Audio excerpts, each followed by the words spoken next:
Students, কেমন আছো সবাই? আশা করি খুব ভালো আছো। আলহামদুলিল্লাহ, আমরাও ভালো আছি। আজকে আমি তোমাদের পড়াবো কেজি বাংলা ক্লাস। তোমাদের সবাইকে সায়েন্স কম্পিউটার কিন্ডারগার্টেনের এসসিকে অনলাইন ক্লাসে স্বাগত জানাচ্ছি। আজকে আমরা কি পড়বো বলো তো? আমরা কত পৃষ্ঠা পড়ছি? আমরা পড়ছি 22 পৃষ্ঠা। আমরা এখানে 3 নং পর্যন্ত সবগুলো পড়ে নিয়েছি, তাই না? আজকে আমরা পড়বো 4 নং। এখানে দেখো তো অনেকগুলো শব্দ তোমাদের এলোমেলো করে দেওয়া আছে। এখানে 6টা দেওয়া আছে, কিন্তু এলোমেলো করে দেওয়া আছে। তোমাকে বলেছে এটাকে সাজিয়ে লেখার জন্য, ঠিক আছে? তাহলে দেখো, এখানে আমার এখানে 3টা বর্ণ আছে, দন্তাশয় আকার, উনিশার, হয় ঋষিকার। এই 3টাকে তোমাকে এখানে এলোমেলো আছে, তোমাকে এটাকে সোজা করে লিখতে হবে। তাহলে সোজা করে আমি কি লিখবো? তাহলে হয় ঋষিকার হি, উনিশার, দন্তাশয়কার সা। কি হয়েছে বলো তো? হিংসা। তাহলে এখানে এলোমেলোটা এই 3টা আছে, আমি একে সোজা করে কি লিখবো? হিংসা। হয় ঋষিকার হি, উনিশার, দন্তাশয়কার সা, হিংসা। তাহলে হিংসা বানান কিভাবে? হয় ঋষিকার হি, উনিশার, দন্তাশয়কার সা, হিংসা। কি লিখবো আমি? হিংসা। হিংসা বানান হয় ঋষিকার হি, উনিশার, দন্তাশয়কার সা, হিংসা। তারপরে আছে দেখো দন্তাস্য, উনিশার, ময়কার মা। এইখানে আমাকে এইটাও কি করেছে? এলোমেলো করে দেওয়া আছে। এখানে আমি কি লিখবো? সোজা করে লিখবো। তাহলে এখানে কি লিখবো? আগে ময়কার মা, উনিশার, দন্তাস্য। কি হয়েছে বলো তো? মাংস। মাংসটাকে এখানে তোমাকে এলোমেলো করে দিয়েছে। আমি কিভাবে লিখবো? ময়কার মা, উনিশার, দন্তাস্য, মাংস। ময়কার মা, উনিশার, দন্তাস্য, মাংস। ময়কার মা, উনিশার, দন্তাস্য, মাংস। তারপর আছে তালিবাস্য, উনিশার, ব। এইখানে আমি তাহলে যখন আমি সোজা করে লিখবো তখন কি হবে দেখো? ব, উনিশার, তালিবাস্য। কি হয়েছে বলো তো? বংশ। কি হয়েছে? বংশ। বংশ মানে কিভাবে? ব, উনিশার, তালিবস্য, বংশ। ব, উনিশার, তালিবস্য, বংশ। তারপরে আছে দন্তস্ব, দ, উনিশকার, দন্তস্ব। এখানে এলোমেলোটা আছে, আমাকে 4টা বর্ণ আছে। এখানে এটা হবে সং সৎ। এটা কি হবে? সং সৎ। আগে লিখবো দন্তাস্য, উনিশার, সং সৎ, দন্তাস্য, দ, সৎ, সং সৎ। সংসদ মানে কিভাবে? দন্তাস্য, উনিশার, সং, দন্তাস্য, দ, সং সৎ। আবার বলো সংসদ বানান কিভাবে? দন্তাস্য, উনিশার, সং সৎ, দন্তাস্য, দ, সং সৎ। তারপর কি আছে দেখো? লয় আকার, উনিশার, বয়াকার বা। এখানে হয় আমরা কি পড়ছি বলো তো? আমরা তোমাদের কোন সাবজেক্টটা পড়ছি? আমরা আজকে বাংলা পড়ছি। তাহলে এখানে কি আছে? বাংলা, কিন্তু এটা কি আছে? এলোমেলো করে আছে। তাহলে আমি কিভাবে লিখবো? বয়াকার বা, উনিশার, লয়কার লা, বাংলা। বাংলা বানান কিভাবে লিখবো? বয়াকার বা, উনিশার, লয়কার লা, বাংলা। কিভাবে লিখবো? বয়াকার বা, উনিশার, লয়কার লা, বাংলা। তারপর আছে তালিবাস্য, উনিশার, দন্তান্ন, দ। এইখানে তাহলে কি করব আমি? এটাকে এলোমেলো আছে, আমি সোজা করে কিভাবে লিখবো? দংশন। দংশন অর্থ কি জানো? কামড়ানো। দংশন অর্থ কি? সাপে দংশন করে। তাহলে এই দংশনটা কি? এই দংশনটা হলো কামড়ানো। তাহলে দংশন বানানটা আমি কিভাবে লিখবো? দ, উনিশার, তালব্যস্য, দন্তন্য, দংশন। দংশন বানান কিভাবে? দ, উনিশার, তালব্যস্য, দন্তন্য, দংশন। তারপরে দেখো এখানে আমরা 6টাই লিখে নিয়েছি। আমরা তাহলে আরেকটু পড়ি। দন্তাশয়কার সা, উনিশার, হয় ঋষিকার হি। এটাকে আমি কি লিখবো? হিংসা। হয় ঋষিকার হি, উনিশার, দন্তাশয়কার সা, হিংসা। দন্তস্ব, উনিশার, ময়কার মা। এটা কি আমি সুন্দর করে কি লিখবো? ময়কার মা, উনিশার, দন্তস্ব, মাংস। তারপরে আছে তালব্যস্য, উনিশার, ব। এটাকে আমি সুন্দর করে কিভাবে লিখবো? বংশ। ব, উনিশার, তালব্যস্য, বংশ। তারপর আছে দন্তস্ব, দ, উনিশার, দন্তস্ব। এটা হবে সং সৎ। সং বানান কিভাবে? দন্তস্ব, উনিশার, সং, দন্তস্ব, দ, সং সৎ। তারপর আছে লয়কার লা, উনিশার, বয়কার বা। এখানে কিভাবে লিখবো আমি?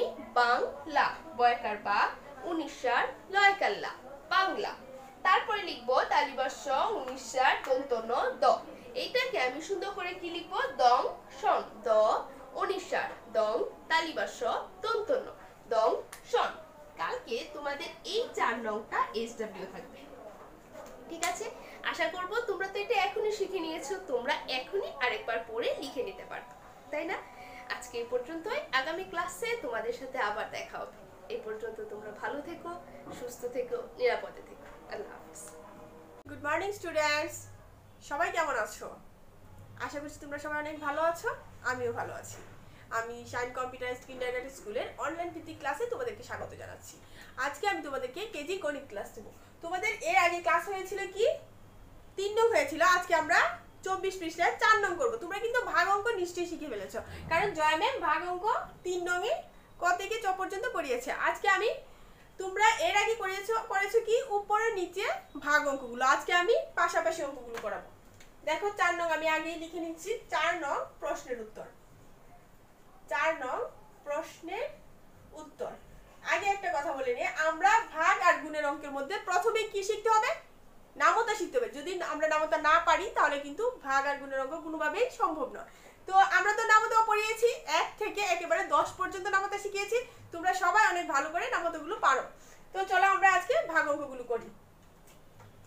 ক নম্বরে কি আছে দেখো, 4 ভাগ 4।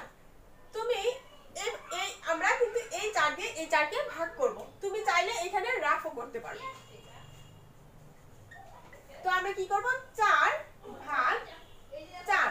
দেখো এই 4 দিয়ে আমরা এই 4 কে এই 4 দিয়ে যখন আমরা নামতা গুনবো, 4 এর নামতা গুনবো এটা দিয়ে, যে এই 4 দিয়ে যতক্ষণ এই 4 হবে যতবার গুনলে ততবারই কিন্তু এখানে লিখতে হবে। তাহলে দেখো তো আমরা কতবার গুনলে 4 হয়, 4 একে 4। আমরা একবার গুনলেই কিন্তু এটা পেয়ে যাচ্ছি। তাহলে কি হবে, 4 একে এখানে হবে 1 আর এখানে কত হবে 4। 4 4 এ বিয়োগ করলে কত হয়, 0।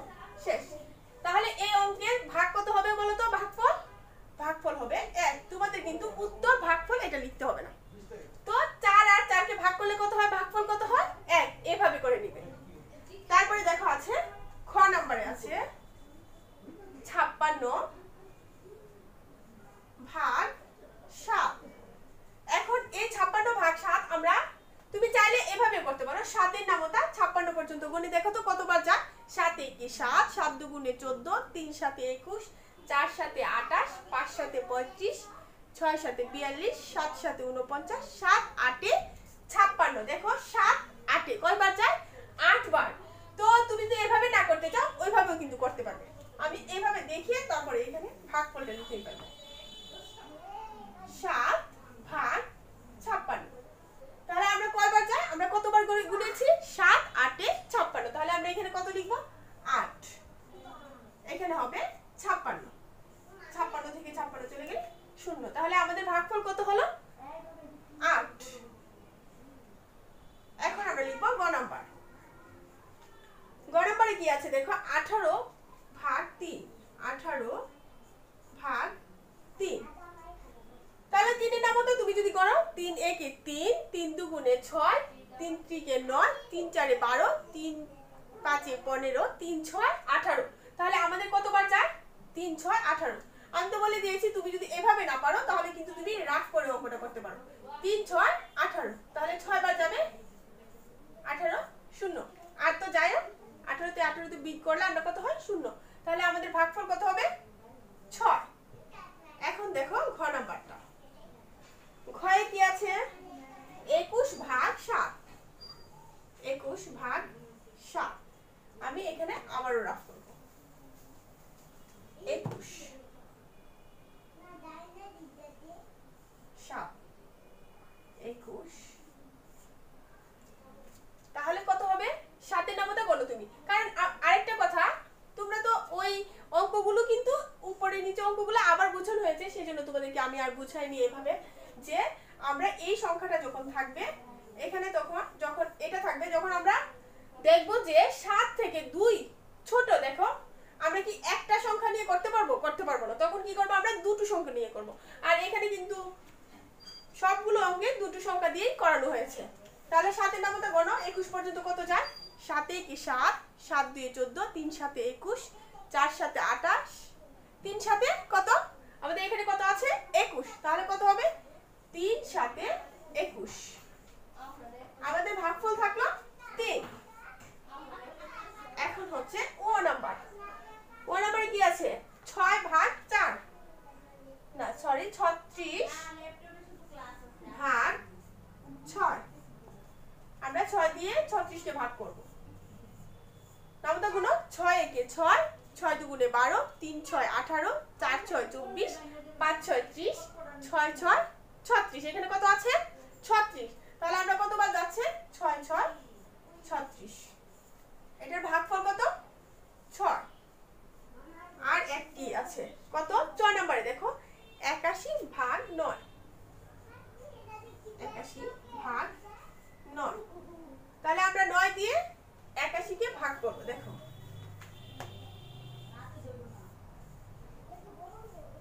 9 নামতা গণ 81 বার কতবার?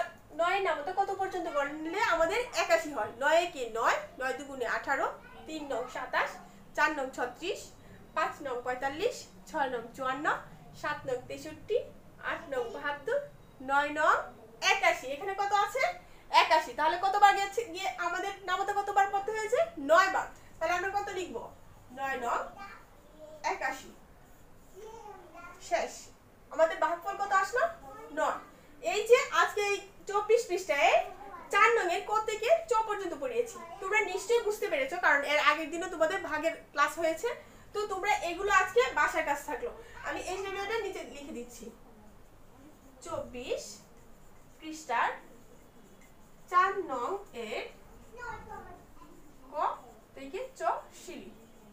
তোমরা অবশ্যই এইগুলো ভাগ অঙ্ক তোমরা কয়েকবার করতে হবে, কারণ তোমাদের কেজিতে প্রথম ভাগ আর গুণের অঙ্ক এর আগে কখনো করোনি। তো তোমরা অবশ্যই বাসার খাতা এইচডব্লিউ খাতা অনেকবার করবে। আর তোমরা যতবার করবে ততবারই তোমাদের ভালো লাগবে, কারণ এগুলো এই নামতা তোমাদের তো মুখস্থ। তোমরা নামতাগুলো দেখে বুঝতে পারছো, যখন আমরা ভাগ আর গুণের অঙ্ক করি নামতা পড়লেই হয়ে যায়। তো তোমরা ভালো করে অঙ্কগুলো করবে আর অবশ্যই বৃহস্পতিবার খাতাগুলো জমা দিবে। আগামী ক্লাসে তোমাদের সাথে আবারও দেখা হবে। এই পর্যন্ত ভালো থেকো, সুস্থ থেকো। আল্লাহ হাফেজ। গুড মর্নিং স্টুডেন্টস, তোমাদের সামনে আমি ইংরেজি ক্লাস নিয়ে আবারও হাজির হয়েছি। আজকে আমরা পড়বো তোমাদের ইংরেজি বই। দেখো তো আজকে আমরা কি পড়ছি? আমরা পড়ছি আমাদের অ্যাক্টিভ ইংলিশ বইটি, তাই না? আমরা গত ক্লাসে কি পড়েছিলাম? গত ক্লাসে পড়েছিলাম এখানে তোমাদের 26 পৃষ্ঠার 3 নং এর এ থেকে সি, তাই না? আজকে আমরা পড়বো ডি থেকে নিয়ে এফ পর্যন্ত। আমরা এখানে কি করছি? এখানে তোমাদের বাংলাটা দেয়া আছে, তোমাদের কি করতে হবে? এটার ইংরেজিটা লিখতে হবে। তাহলে সর্বপ্রথম আমাকে এখানে বাংলাটা দেখে বুঝতে হবে এবং এখানে সবগুলো শব্দের ইংরেজিটা আগে আমাকে জানতে হবে। তারপর আমরা এটার সাজিয়ে ইংরেজিটা লিখব। এখানে তোমাদের বই আজকে আমরা কয় নং করছি? 3 নং। এর জন্য আমি উপরে কত দিয়েছি? আনসার টু দ্য কোশ্চেন নং 3। কত নং দিয়েছি আমি? 3 নং দিয়েছি। এখন দেখো এখানে কি আছে? ইহা কি একটি মাছ। ইহা কি একটি মাছ। শেষে কি আছে? প্রশ্নবোধক আছে, তাই না? তাহলে আমাকে এখানে বলো তো ইহা ইংরেজি কি? ইহা ইংরেজি হলো ইট। ইটের সাথে একটা ইজ বসে। একটি ইংরেজি কি? এ। আর মাছ ইংরেজি কি? ফিশ। তাহলে এটাকে যদি আমি এটাকে ঠিক করে লিখতে চাই, এখানে প্রশ্নবোধক আছে, এর জন্য আগে আমি ইট লিখতে পারবো না। তাহলে আমাকে আগে কি লিখতে হবে? ইজ লিখতে হবে। আগে ইজ লিখবো, তারপর ইট লিখতে হবে। তাহলে এটা কি হলো? Is it a fish. কি হবে বলো তো? Is it a fish. যদি এখানে প্রশ্নবোধক না থাকতো তাহলে আমি কি লিখতাম? It is a fish. তাহলে আমাকে প্রশ্নবোধক আছে বলে আগে আমি সর্বপ্রথম কি লিখবো? ইজ লিখবো। তাহলে আমি লিখি, দেখো ইজ। ইজ বানান কিভাবে? I S. Is it I T. It is it a fish F I S H fish. এখানে বলেছে ইহা কি একটি মাছ। কি লিখবো আমি? Is it a fish. দেখো তো আমি এই লাইনে একটা জিনিস ভুল করেছি। তোমরা বলতে পারবে আমি কোথায় ভুলটা করেছি? দেখো এই যে দেখো আমি শেষে ভুল করেছি, কারণ বাংলায় প্রশ্নবোধক দিয়েছে। আমি কি এখন ফুল স্টপ দিলে হবে? হবে না। তাহলে আমাকে ওইখানে কি করতে হবে, আমাকে ওইখানে প্রশ্নবোধক দিতে হবে। তাহলে এখানে কি হবে, এখানে প্রশ্নবোধক আছে বলে আমি সর্বপ্রথম কি লিখবো, ইজ দিয়ে লিখবো। Is it a fish. তারপরে আছে দেখো এইগুলো সাহেবী টুপি। এইগুলো ইংরেজি কি বলতো, এখানে আছে তোমাদের এইগুলি, এইগুলি অথবা এইগুলো দুইটা একই শব্দ। এখানে আছে এইগুলো সাহেবী টুপি, এগুলো সাহেবী টুপি, এটার ইংরেজি কি, এগুলো ইংরেজি কি, দিস। এগুলো ইংরেজি কি বলতো, দিস। আর দিসের সাথে একটা কি বসে, আর বসে, তাহলে কি হলো, দিস আর। টুপি, টুপি ইংরেজি কি আমরা জানি, টুপি ইংরেজি হ্যাট। কিন্তু এখানে কি একটা টুপির কথা বলা আছে, একটা না, অনেকগুলো টুপির কথা বলা আছে। এর জন্য হ্যাটের সাথে একটা কি বসবে, এস বসবে, যেমন হ্যাটস। তাহলে আমরা দিস বানান কিভাবে, THESE, these are hats, HATS, hats. These বানান কিভাবে, THESE,